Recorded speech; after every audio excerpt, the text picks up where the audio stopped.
Good afternoon. It's another World Cup match day in Toronto. Croatia and Panama are set to square off at Toronto Stadium tonight. But before that, fans will be taking in two other games at watch parties across the city. Our Nathan Downer is live at FIFA Fan Fest at Fort York this hour. He joins us now with more on how fans are gearing up for today's matches. Nathan, what a gorgeous day to take in some soccer. Yeah, the conditions are perfect. We are already seeing a lot of Portugal fans and a few Uzbekistan fans as we are inside FIFA Fan Fest. DJ Rennie is the one on the wheels of steel playing the music. A little bit later, Sean Desmond from Toronto. He'll be performing. Brilliant, award-winning artist and movie star. Sharon Ballenbach's going to join me. She's the executive director of the FIFA Fan Fest World Cup 2026 Secretary, City of Toronto. I got it all right. You must be enjoying it. It's going pretty well so far, is it not? Yeah, we're very pleased with how everything's going here at FanFest and over at the stadium. We're here and across the city. We're hearing amazing stories of people just enjoying Toronto, enjoying this vibe, and really celebrating football. Doors open at 11:30, and for many of the fans here, it's their first time coming to this Fan Fest. What do they need to know? Yeah, a few things. So definitely check the website to know what you can bring in and what you can't. We have lots of people bringing in some things that they shouldn't. So just a reminder that you can't bring in hard metal or glass water bottles, so soft plastic only, and then small bags. So those are the things that make the line smooth and faster and improves your experience when you come down. I also understand that you've done some things to improve the fan experience, some enhancements. What's been done? Yeah, we've been open for a few days now, so we've had learnings every day, and every day we're making a few tweaks to make sure that fans have a great experience. We made some improvements to our lineup so that people aren't in line to make that smoother and faster. We've improved some things on site with the flow of how fans are moving across the site. It's been a great experience, and we're getting great feedback. Well, so far so good. And I love the fact that you're wearing red and white. So when you're walking around, what are you doing? You know what? I'm looking around for everything. Yeah, everything. And I'm mostly looking for the fan experience. Those moments where someone's coming here for the first time, they're experiencing one of our sponsor activations, they're enjoying the cultural food, they're enjoying the family events and family things that we have with their children. Just that reaction of people being able to come here, celebrate with other cultures, celebrate football, watch the amazing entertainment we have on stage. That's what sort of fills my cup each day, just to see the reaction of fans here. All right, so much fun. Thanks so much, Sharon. I should say that's the voice of Mark Strong we're hearing in the background, and Sean Desmond, one of the performers, who'll be taking the stage in about 15 minutes. We'll be speaking with him a little bit later. Michelle, back to you. Look forward to it. Thank you, Nathan. Thank you both. Now let's go over to CTV's Raheem Ladani. He joins us live now from Croatia House, where fans have already, well, they're going to be starting to gather to show their support ahead of the match tonight. Raheem, can't wait to see the Croatian contingent come out. Hey, Michelle, you know, you mentioned that the Croatian contingent is going to come out. They've already started. The doors here don't open until 1 o'clock, but we'll show you right here. We've already seen a couple dozen of fans. There's a few hanging out right here. Everyone decked out in the red and white colors of Croatia. The doors here aren't open until 1 o'clock, but everybody wants to be here early here at Toronto Event Center, which has been transformed into Croatia House. And I'll tell you, if last night was any indication, today's going to be a madhouse. Last night they held what I would call a pep rally with all the fans coming here. The drinks were flowing. They were playing music, cheering on the team, and it was an incredible party, and they're hoping to replicate that today. So 1 o'clock, this is a ticketed event. It's open, and there's going to be food, music, a lot of great entertainment. But then the big spectacle begins at 5 p.m. What's going to happen is everyone's going to come outside, and they're going to unravel a 100-meter Croatian flag. This flag was in Dallas for Croatia's first game. It was also in Qatar during the 2022 World Cup, and it's become sort of a cultural symbol for everyone to be part of the flag unraveling. They're then going to take this flag and do the fan march all the way down to Toronto Stadium. It's going to be an incredible spectacle. Now, yesterday we caught up with a member of the Croatian Canadian Chamber of Commerce. Have a listen to what he said about the Croatian contingent here in Toronto. Their whole lives they dreamt of a free Croatia, and to now have the Croatian national team playing in their adopted homeland of Canada, it is truly a special feeling. And as the son of immigrants, it is truly an emotional time and something that we will never forget. Zlatko Dalic, the coach of the Croatian national team, wanted a home game, and that is exactly what we are going to give him tomorrow night.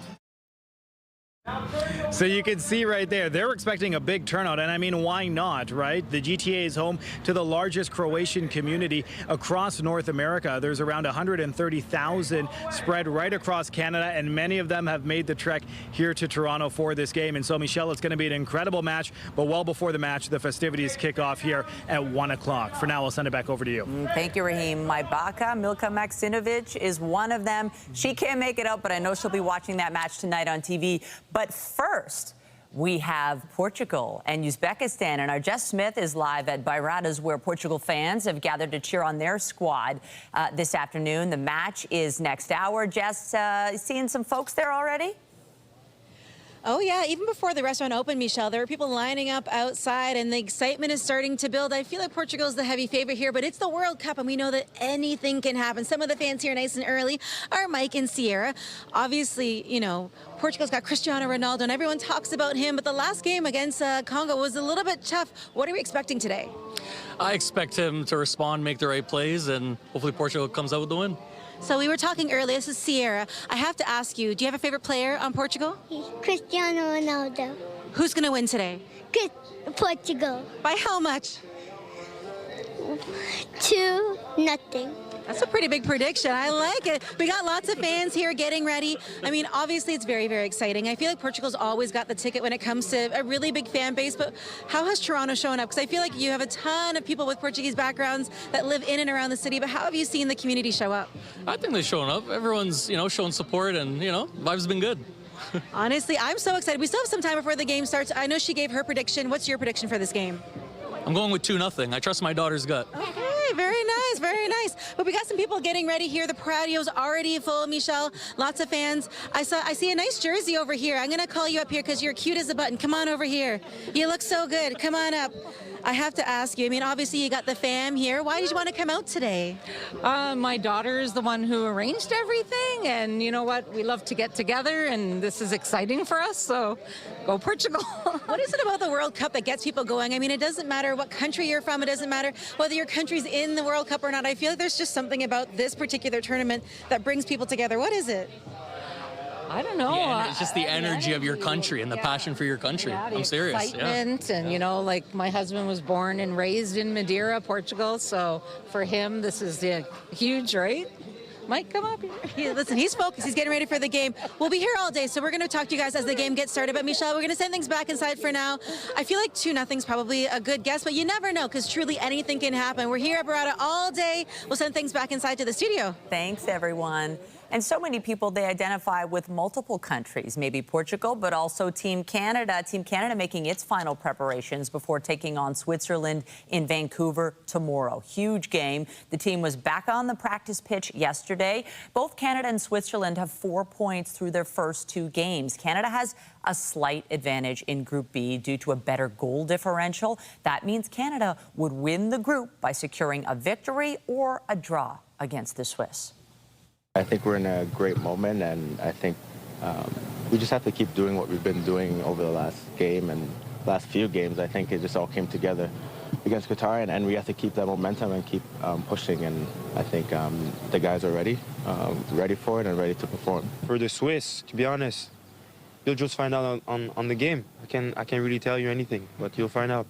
The country is ready to watch. The match against Switzerland kicks off at noon tomorrow in Vancouver. The winner of Group B will then play a knockout match in Vancouver on July 2nd. Now, here in this city, let's take a live look this afternoon. The sun is shining. The pitch is busy at Nathan Phillips Square. We've got tourists in the city. We've got residents.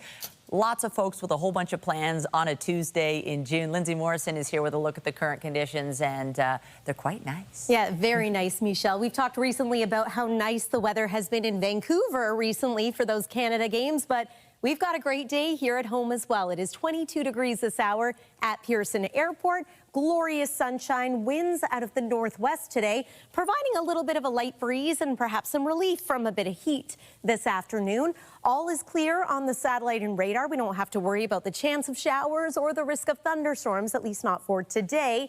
Here is today at a glance. 26 degrees the high, 25 is the norm. Winds gusting to near 40 kilometers per hour. We are very high today, though, on the UV index at an 8 in the city and right across southwestern Ontario. So don't forget your hat, your sunscreen, and your water to stay hydrated if you're going out to any of those watch parties.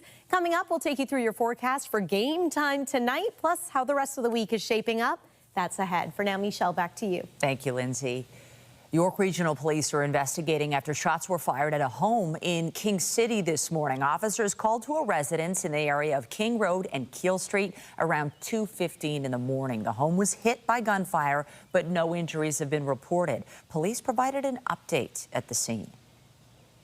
Whenever you see projectiles being fired at a house, it doesn't really matter where they go. There is the potential for danger, both for people inside the house as well as anyone else that's in another one. This is something that we take very serious, which is why there's such a large police presence here.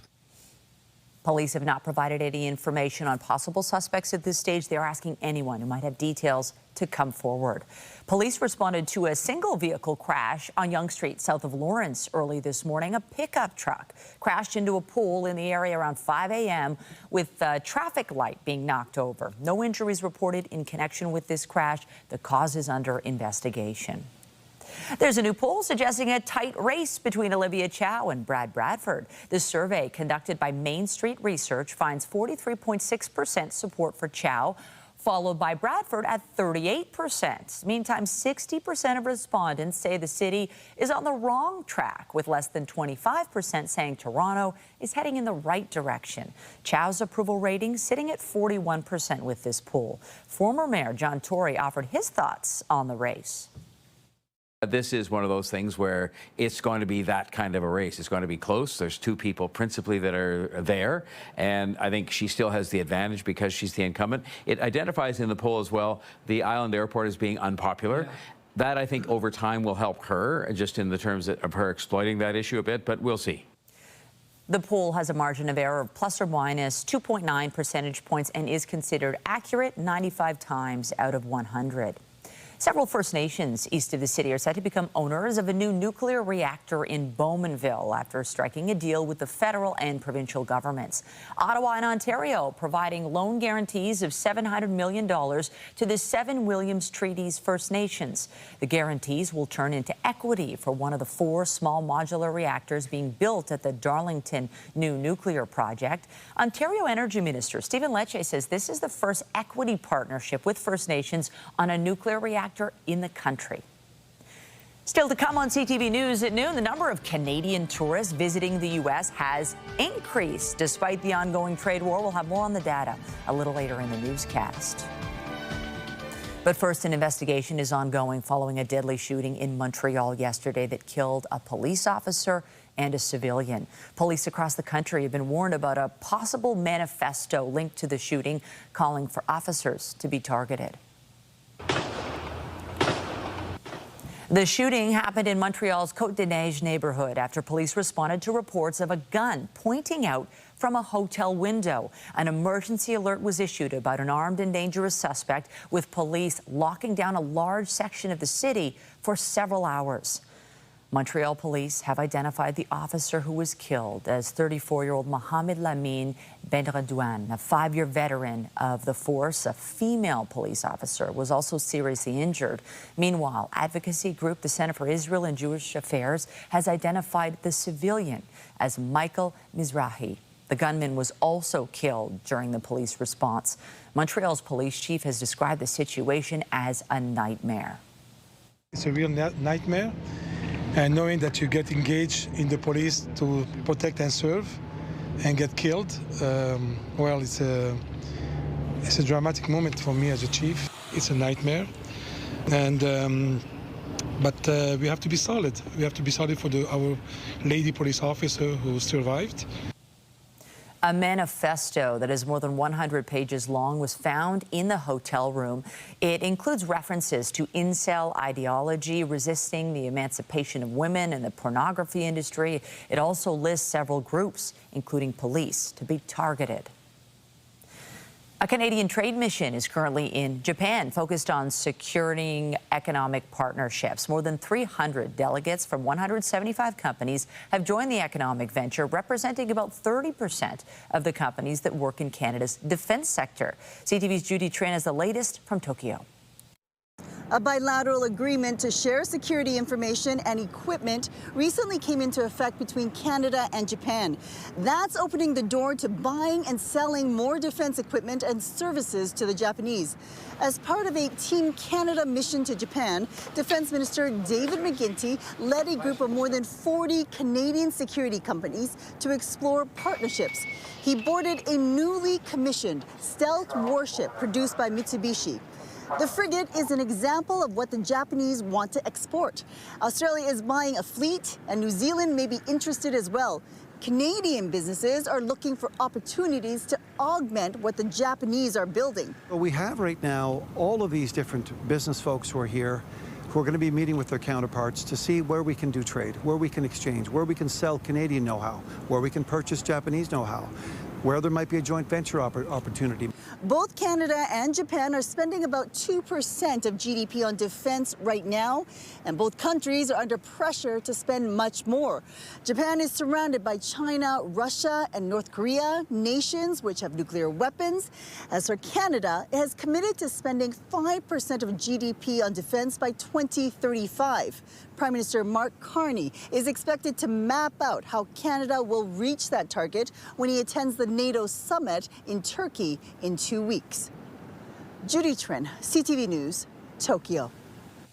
As a trade war between Canada and the U.S. continues, Statistics Canada has released new data about cross-border travel. CTV's Annie Bergeron-Oliver joins us now. She's been taking a look at the numbers. She's live in Ottawa this afternoon. Annie, you definitely hear anecdotally people saying, oh, we're not traveling to the U.S. right now. But this data is telling us something a little differently with regards to cross-border trips.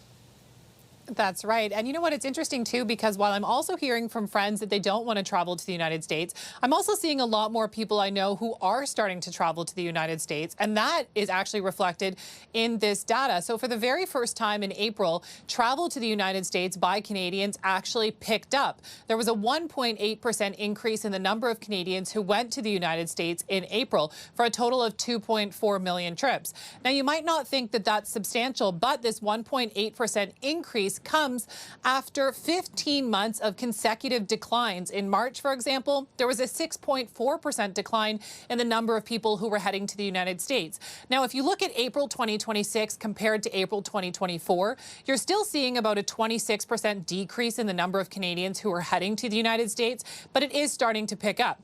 There aren't a ton of reasons why this is happening, but one of the things StatsCan does say is that there are a lot more Canadians who are traveling to the United States by car. In fact, there's an 8.1% increase in April in the number of Canadians who are driving across the border. What's also interesting there is about 65% of people who are traveling to the U.S. by car are only going for the same day, so very quick trips. And we know in a lot of border towns, people do that. They go across to get groceries or to go to their favorite store or to their P.O. box. But for a long time, that wasn't happening. So again, this is the first increase that we've seen in 15 months. The other increase that we're also seeing is Americans who are coming to Canada. That was also on the rise. For the third consecutive month in April, we were seeing more Americans who were coming to Canada, a total of 1.5 million trips, an increase of 6.9%. And in a similar manner, there were more people who were driving from the United States into Canada. That was up by 6.8%, and 56% of those people were here for just one day. The interesting thing as well is that what the data shows is that fewer Canadians are traveling to the United States by plane. Perhaps that's because jet fuel has gotten very expensive, but what we're actually seeing as well, according to the data, is more Americans who are coming to Canada by plane. Now, the final point that I'll make here for you, Michelle, is that while we are seeing more Canadians who are going to the United States, the data also shows that in April, more Canadians in general were traveling, especially abroad. So it seems like April is really picking up for travel. The big question is this just a one-month blip, or is it the start of a really big reversal in the trend of Canadians not going to the U.S. anymore, and instead now they're actually changing their minds and deciding to go to the U.S. for quick trips and vacations? And we are heading into a busy travel season. We'll have to see what happens in the next month. CTV's Annie Bergeron-Oliver live in Ottawa for us. Thank you. Thank you, Michelle. The United Nations says an evacuation plan is set to begin. Then we'll see 11,000 stranded seafarers transit through the Strait of Hormuz. The crucial energy corridor is slowly seeing increased traffic following a ceasefire between the U.S. and Iran. The Iranian president met today with Pakistani officials to discuss the negotiations between Washington and Tehran. The visit comes as technical teams in Switzerland work on details of a deal following high-level talks yesterday between the U.S. and Iran.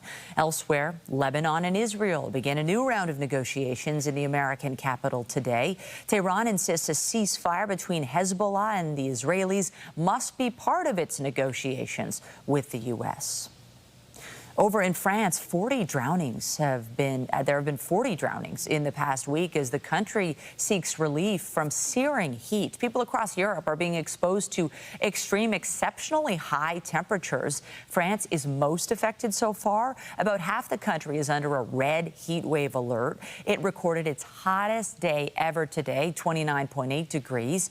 Europe is the world's fastest warming continent. Temperatures there have been increasing twice as fast as the global average since the 1980s. The UK and Spain are also sweltering right now. Researchers in Italy have developed a robotic arm inspired by a creature of the deep. The octopus-like arm can feel its way around using artificial suction cups and use that sense of touch to grasp objects underwater. When a cup touches an object, its shape changes, altering light reflected from tiny internal LEDs. The light is detected by sensors, allowing the system to estimate from which direction the contact is coming from.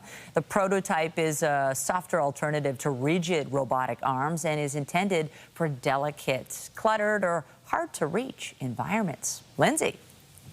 Well, whether you are heading to Toronto Stadium or perhaps to an outdoor watch party somewhere, the weather is on our side today. Here's what you can expect at 7 p.m. Loads of sunshine, temperature around 22 degrees. There are other World Cup games happening. There's one in Houston. That's going to be happening at 1 p.m. Eastern time. Another in Boston this afternoon. You can see there's some wet weather in that part of the U.S. And then tonight in Guadalajara, conditions are looking pretty good. But once again, there is an ongoing risk of thunderstorms. We're going to talk about the chance of some active weather here at home heading into the day on Thursday. But if you're heading out to watch Canada tomorrow, conditions are looking pretty good. We'll take a look into the weekend as well with your weather forecast after this break. When you see it happen, send it to CTV News. Text 10400 from your screen to ours. Text 10400. It's day 13 of the World Cup, and it is game day here in the city of Toronto. But before the match at Toronto Stadium tonight, there are big matches to watch elsewhere. And one of those watch parties is FIFA Fan Fest. Nathan Downer taking in the atmosphere this hour. How is it, Nathan? It's really good. The weather is perfect for this, and the music is great. Sean Desmond, I've been following him for many years. He's a brilliant performer. He can sing, he can dance, he can act. And these fans that got here early are lucky enough to watch him perform. Now, the DJ, the guy really running the show for the entire Fan Fest, is the man himself, Strizzy, all of a sudden. But I know you as Mark Strong. Mark, how exciting is this for you to be a big part of this? Yo, this has been an incredible event. It's incredible to see all of our cultures always come together under the umbrella of football, but the music, the people, the foods, the fun, the dancing, and everything has just been an incredible vibe in concerns to like even population. People are coming in from everywhere. Sometimes they're like here for the rain, they're here for the sun, they're here for the music, they're here for the soccer. Either way, it's Toronto, it's Canada, man. Yeah, it's amazing how sports brings the world together. And for those that maybe come down here, but they might not be realizing the artists that you have, but who are some of the big names that are taking the stage? Well, as you just mentioned, Sean Desmond is rocking it right now. We just recently had Chaos perform as well too. We got Julie Black coming up. We got Walk Off the Earth. We got Hardy. We got Alyssa Cara. We got Kaiser, who somebody wants to meet. But we also have a lot of people out here here that you are going to be astounded by some surprises as well too. Tickets are always available because you can register for free, so keep looking out for when they release more tickets. Cardinal Official, of course, I mentioned, he's a big part of this. The Sound Clash is all about him making this happen. So listen, man, I'm happy to be part of it. I'm happy to be part of history. I'm happy to be part with you because we made history a while back as well too. So I'm really happy to be here with you, Nate. All right, so we used to work together. Yeah, so back in the day, not to brag, but I've met Cardi. I've met Sean Desmond. You know them I know well. Scratch. I know yourself. But for some reason, I never met Kaiser. So I was saying that off camera, but you want to blow up my spot. Yeah, no, we're going to make it happen. No, I'm not voting responsible. There's certain people want to meet certain people, and I can make it happen. We'll talk to somebody about it for sure. Keep up the great work, Mark. The city's lucky to have you. Oh, man, no. You're the voice of the Raptors. You're the voice of the Argos. Yeah. Argos, you're the voice of the city. Absolutely, and I really appreciate that. My voice doesn't mean anything without you people, so thank you guys very much, and I can't wait to get back over here, rock it, go Canada, and whoever it is you're rooting for, I hope they win. All right, I'll let you go. Thanks again, Mark. Thanks Appreciate a lot, brother. it. Good seeing you. Take care. Kaiser, All right, so I'm gonna check you soon. all right, so again, Sean Desmond's on the stage. We're going to be chatting with him a little bit later. Michelle, back to you. Oh, we look forward to it. And thanks to DJ Mark Strong. Wow, that was a lot of fun over there. Lindsay and I have been to and from down there. Probably never done more walking in my life, getting to and from, but it's actually wonderful. And I think a lot of people who are maybe thinking, okay, the World Cup is in town. I should go, but it seems like a lot getting downtown. It's actually very organized, very enjoyable, and really something to remember. And anyone who thinks that Toronto's not showing up for the World Cup needs to go visit some of these areas because it is incredible. Nathan Phillips Square is another one. We're seeing a live look behind us right now. So much fun. People playing on the pitches. I've been enjoying the music at FanFest too. It's been just awesome. And today, weather is on our side too. Yeah, we've had a bit of everything when it comes to weather through this World Cup, but today should be a nice, easy, breezy day for getting around. Weather is brought to you by the Presler Law Firm. Injury lawyers, you don't pay unless they win. And we will begin with a live look from Hotel X. There's Toronto Stadium, going to be a very busy place in a couple of hours, and it is going to be an exciting and big game, as we've been mentioning. Condition-wise, lovely. Look at that blue sky over our city right now. We don't have much to worry about as far as active weather, and temperatures are pretty well where we expect them to be at this time of year. It's 22 degrees right now at the airport. You'll find it slightly cooler in places like Wyerton, 19 degrees right now. Parts of northern Ontario a little cool, but others are into the 20s. So overall, this is a nice summer day. Not too hot, not too cool. 26 degrees is what we're forecasting for this afternoon. That is on the warm side of seasonal, and lots of sunshine expected too. Speaking of FanFest, if you're heading there to enjoy the game tonight or any of the games that are happening, there's 4 today, whether it's at FanFest or elsewhere. Sunny skies, a northwest breeze, and temperatures remaining into the 20s right into the evening. Once we move overnight, that temperature drops to a low of about 14. We've got a clear sky, still a northwest wind. Tomorrow is very similar. We're going to increase the cloud by about the noon hour and through the afternoon. Slightly cooler at 25 degrees, but a beautiful seasonal day. And that's the case right across southwest Ontario, the GTA, the Golden Horseshoe, and eastern sections of the province as well. Although I do want to mention that in addition to the increase in cloud, there is a slight chance of a shower by about tomorrow evening. Today, though, high pressure at play, nice and quiet. If anything, just a few fair weather clouds, but no rain expected. We are keeping an eye on disturbances stateside and to our west. Those are eventually going to influence our weather conditions. Wednesday, as mentioned, there's the increase in clouds, slight chance of a shower in the afternoon or the early evening. And then heading into the day on Wednesday morning, we're into some shower activity. There's also a risk of thunderstorms on Thursday. It's generally an unsettled day with the threat of showers or storms there throughout the day. And then waking up on Friday, cloudy to start, but the afternoon should bring us some sun once again. So Thursday is a little cooler, 20 for the high, but back up around 24 degrees for Friday. And then the weekend brings a nice mix of sun and cloud. By Sunday, warm once again with an afternoon high of 27 degrees. And how about 29 by next Monday? That's the weather for now. Michelle, back to you. Thank you, Lindsay. Let's check in once again with Raheem Ladani at Croatia House. Huge game tonight. Croatia, Panama. Raheem, the fans are coming out early. Hey, Michelle, I mean, they certainly are. We're still about a half hour away until the doors open, but we got a family over here. They're supporting Croatia. They came down. You guys are about an hour out of Toronto here. tell me about why you wanted to come here so early. The game doesn't start until 7. Oh, you got to come down and enjoy everything. All the atmosphere is going to be electric down here. We're going to be the ones that started. Let's go. Let's go.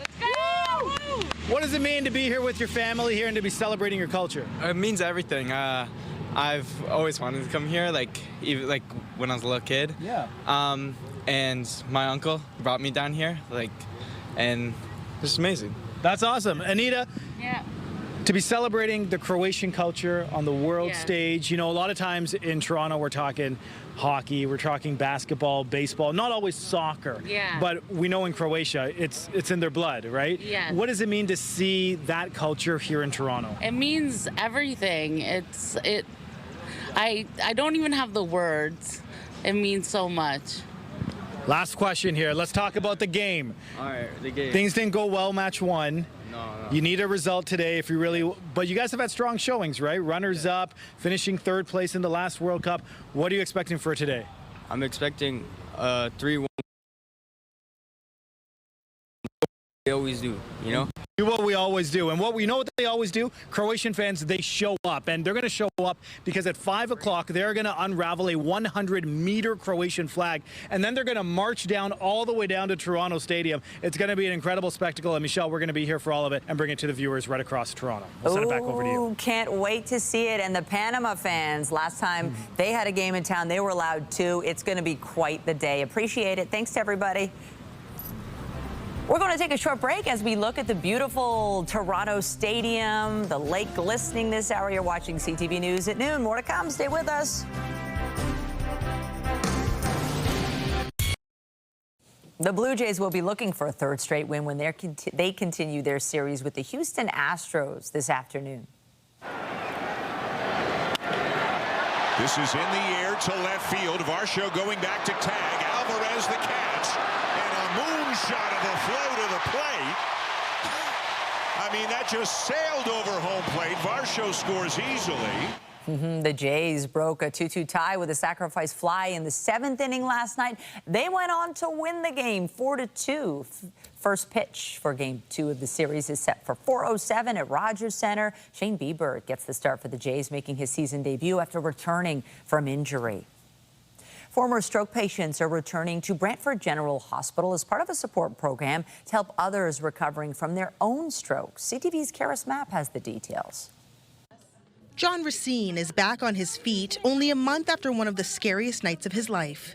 Around 2 o'clock in the morning, I thought I had cramps, so I just slid off the bed. And then I called Lisa, and she called the ambulance and everything. It was at Brantford General Hospital where he learned he had suffered a stroke. Wasn't too good because I couldn't feel nothing in my left side. I remember John, first day, he said, Lisa, I can't live like this. If I have to be like this, I don't want to live. Racine is now preparing to be discharged, but the journey wasn't one he had to make alone thanks to March of Dimes Canada. We started actually in Kitchener-Waterloo in 2008 under Stroke Recovery Canada. And from there we blossomed, and now we're in 33 different hospitals across Ontario. Their Peer Connection program connects stroke survivors with new patients to help them through the recovery process. David Young returned to the hospital stroke ward as a volunteer a year after suffering a stroke himself, and has since worked with dozens of patients, including Racine. Just to let them know that there are people out there that have been through what they're going through. I could see the light in John's eyes when, you know, he said, oh, I talked with David, and he was telling me about this peer program, and he said, like, Lisa, he had a stroke, and like, he looks fine. I said, and that's going to be you. June is Stroke Awareness Month, and according to statistics from the Heart and Stroke Foundation, roughly 100,000 people suffer from a stroke every year in Canada. It is the leading cause of disability in Canada, with about 1 million people currently living with a stroke, and they estimate that about a person's having a stroke every 5 minutes in Canada. As Racine prepares to head home, he says he'll never forget all Young did for him. He encouraged me quite a bit. He told me his story, and I told him mine, and from there on, I just kept on working in my bed and getting my legs moving and my arms and everything. So, and here we are, almost 4 weeks later, and I'm going home. Karis Mapp, CTV News, Brantford. Health Canada has approved Zepbound as the first medication in the country to treat moderate to severe obstructive sleep apnea in adults with obesity. This approval marks a new development in the treatment of the condition, which affects breathing during sleep and can contribute to a range of health issues, including cardiovascular disease and type 2 diabetes. The medication is approved for use alongside a reduced calorie diet and increased physical activity in adults with a body mass index of 30 or higher. You're watching CTV News at noon. Stay with us. More World Cup coverage when we return. Get Toronto's top stories, breaking news alerts, and watch live. Download the CTV News app. Well, we are approaching kickoff for today's match between Portugal and Uzbekistan. Let's check back in with our Jess Smith once again. She's in Little Portugal, really a restaurant that's an institution there. Great place for a watch party. It really is, Michelle, and in the past few minutes it has gotten so busy here, and we still have about 15 minutes till the game starts. Now, I want to introduce you to Sam. You're here with a big group of people. What brought you out today? Obviously, this restaurant's an institution here, as Michelle just mentioned, but what brought you guys out? Because you have a big group here with you. Oh, it's always fun watching the game with not just a big group, but with everybody else. So we decided to watch the Portugal game together here. What is it about the sport of football and the World Cup specifically that really unites people? Because it doesn't matter what country you're cheering for, where you're from, you can find community anywhere you go, especially at these watch parties. I mean, the game is fun. It's very enjoyable. We play, I coach it. They play it, she plays it. I think for everybody, it's just being together and just celebrating your nation and your favorite players play. I feel like for young soccer players or football players, because we have a few of them, I think, at the table here you were mentioning, what does this do to inspire them? Because I feel like you see these people on the greatest stage, the female teams, the male teams, and you're like, okay, maybe I could be there. But do you think it helps kind of get the juices going as far as that inspiration? Yeah, it allows them to dream. All right, and the dreaming is free. And if you see your idols on TV and you want to be there one day, you can only just look and learn from it. You just dream about it and just work towards it. Now, Portugal is the heavy favorite as we head into the game today, but against DR Congo, we really thought they were going to take it. Anything can happen when it comes to the World Cup, but what do you think is going to happen today? Prediction, maybe score, or just do you expect more from Ronaldo? What do you think? There's a lot of pressure on his shoulders. I mean, there's a lot of pressure on his shoulders. When you happen to be one of the greatest players ever, it's understandable. And if history has told us anything, he always rises to the pressure. Right, so I expect him to shine. He might not score. Even if he doesn't score, it doesn't matter as long as the team wins. Prediction for me, I'd say 4-0. Listen, I've spoken to a lot of people here. 2-0, 4-0. It's gonna be interesting. So you guys enjoy. I think you're cheering for Portugal, yes? Yeah. You know what? Have fun. We'll be here the entire game, Michelle. Lots of excitement. The patio is starting to fill up, and I have to say the forecast is perfect for taking in some football. We'll send things back to the studio. Thank you. Thanks, everyone. Small businesses in the GTA are concerned higher fuel costs could impact the summer tourism season. The Canadian Federation of Independent Business says nearly 85% of small businesses are worried higher fuel costs will impact their bottom line. The CFIB is encouraging Torontonians to explore their own communities and shop local this summer. Despite recent lower home prices in the GTA, a new poll finds more than half of people who live here would move away to find cheaper housing. The Royal LePage survey finds 55% of GTA residents would consider buying a home in one of Canada's most affordable cities if they were able to find a job locally or work remotely. Millennials and Gen Z were most likely to relocate. The most affordable city in the country is Lethbridge, Alberta, where the aggregate home price in the first quarter of the year was just over $338,000. Thunder Bay is the most affordable city here in Ontario, with homes selling for around $340,000. Tick-borne illnesses like Lyme disease are a growing problem in both Ontario and the Maritimes. And now a mother who saw her two sons become sick because of the insects has come up with a new botanical spray to protect people across the country. CTV's Paul Hollingsworth has the story. Wooded areas like this in Nova Scotia are known for having a lot of ticks. It's actually increased exponentially. Nicoletta Ferroni had to stop our interview when she noticed a tick on her arm. A biochemist at Acadia University, Ferroni says they carry dangerous diseases. Particularly Lyme disease caused by the blackleg ticks. 12 years ago, brothers Lucas and Darian Wallet both became sick with Lyme disease caused by tick bites. I couldn't even get out of bed. It was so bad. After a heavy dose of antibiotics, both boys returned to normal health, but their mother was determined to make sure it never happened again. I started to look for my own solution. Lisa Learning chose to avoid anti-tick chemical sprays and started doing research on natural remedies, using essential oils as the basis for a repellent. It can vary from one lemongrass or lemon eucalyptus to another lemon eucalyptus. With outside research help from Ferrone, who is an expert on the effects of lemongrass oil on tick prevention, Learning developed a new plant-based spray. It's that particular compound that repels the ticks. The body spray, which is now approved by Health Canada, is also pet-friendly. We are shedding light on understanding how ticks work. This spray product is popular in the Maritimes. It's available across the country and is sold online and in retail stores.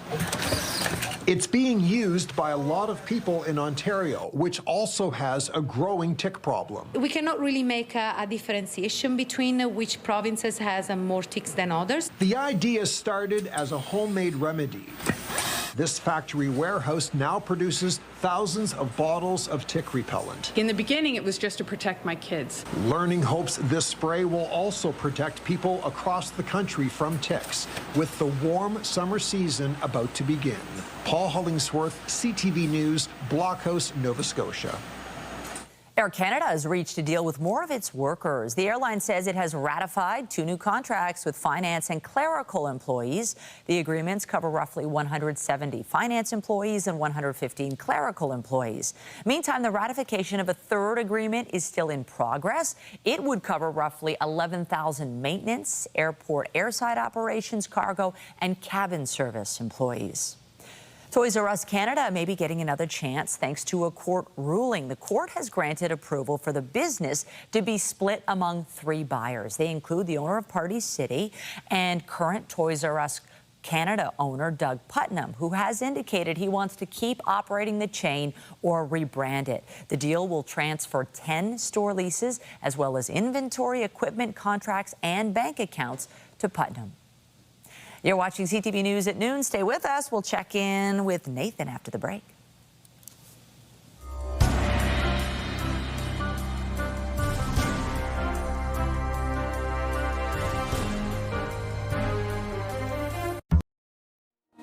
To FIFA Fan Fest we go. Nathan is there this hour taking in the sights and sounds. The Portugal-Uzbekistan game about to start. How are things, Nathan? I'd say about 500 people are here getting ready to watch the big game. So the DJing has ended, the performances have ended, and now the fans that are here are going to be able to watch the game. If you are coming down, just to let you know, after this game, there's going to be some time for more music. The tenors are going to be performing, and then Julie Black is going to take the stage, and then they're going to show the Ghana-England game, and of course the Croatian game a little bit later as they take on Senegal. So just lots of fun for the fans to check out. Now, Sean Desmond, who was on the stage earlier, he's a big soccer supporter and a big soccer fan, and he's born and raised here, but he is of Portuguese descent. But anyway, we talked a bit about the game, what it means to him, and also how important it was for him to be on that stage. Here's more from Sean Desmond. I mean, I think it's so special for the World Cup being in Canada. Once in a lifetime, I was able to bring my kid to the Canada game, so that was crazy. I think it's amazing. I think it's amazing for the country. I think it's amazing for the city. You know, tourism, just tons of people. It's great. The energy is really cool. One other thing, so there's an organization called Soccer for All, and what they do is they provide registration fees, they pay for that, they provide uniforms, they basically handle all of the expenses for those that might not be able to afford it. Sean Desmond was kind enough to donate $10,000 to that cause, and these are some of the things that he does behind the scenes, and it's part of the impact of this World Cup here in Toronto. You've got people here that are not just performing, but also supporting the game, and it's really great to see. Michelle. Nathan, thanks so much. We'll see you a little bit later down at Toronto Stadium. Aw, thanks to Sean Desmond for taking time to talk to CTV News. It's been so fun to see his career in this next chapter, and he's such a great advocate for the city. Can we just talk about the sunshine and the temperatures? Like, very comfortable this afternoon. Very comfortable, and a high of 26 degrees is a little bit warmer than the last couple of games. So for those who prefer things a little hotter, this day is for you, but it's not so hot. In fact, Vancouver tomorrow is going to be about 28 degrees for the Canada game that's happening there. So I think many of us will take what's on offer for today. It looks like a dry day as well. Right into the night tonight, we are forecasting a clear sky, an overnight low of 14 degrees, which is near normal. Might be a little cool by about pre-dawn tomorrow. And then here is tomorrow at a glance. Very similar to today, 25 degrees for the high. That is average. And we start off with sunshine. We're going to increase the cloud cover as the day goes on, but conditions should be dry for any watch parties that you're heading to cheer on Canada again in the afternoon. It's into the early part of the evening that we have a slightly elevated chance of a quick passing shower. The more unsettled day, though, is going to be for Thursday. So it's not a washout, but we've got the chance of showers and the risk of thunderstorms throughout that day. You'll notice that it's also a slightly cooler day with a high of about 20 degrees. I must say, though, the weekend is looking great. So whatever your outdoor plans are, they should be a go. Cranking up the heat again, though, by about Sunday with a forecast high of 27. And then we're going to be flirting with 30 through the early days of next week as we, believe it or not, Michelle, start to round out the month of June. Oh, my goodness. Oh, thank you, Lindsay. I'll take that rainy day if it means we have such a stellar weekend on tap. Ooh, yes. Loving it. That's it for us on CTV News at noon. But remember, you can get Toronto's breaking news all day long on CP24 and at ctvnewstoronto.ca. For Lindsay, Nathan, and all of us here at CTV News, thanks for watching. I'm Michelle Dubé. Be sure to join us later for CTV News at 5 and 6. Wow, looks great.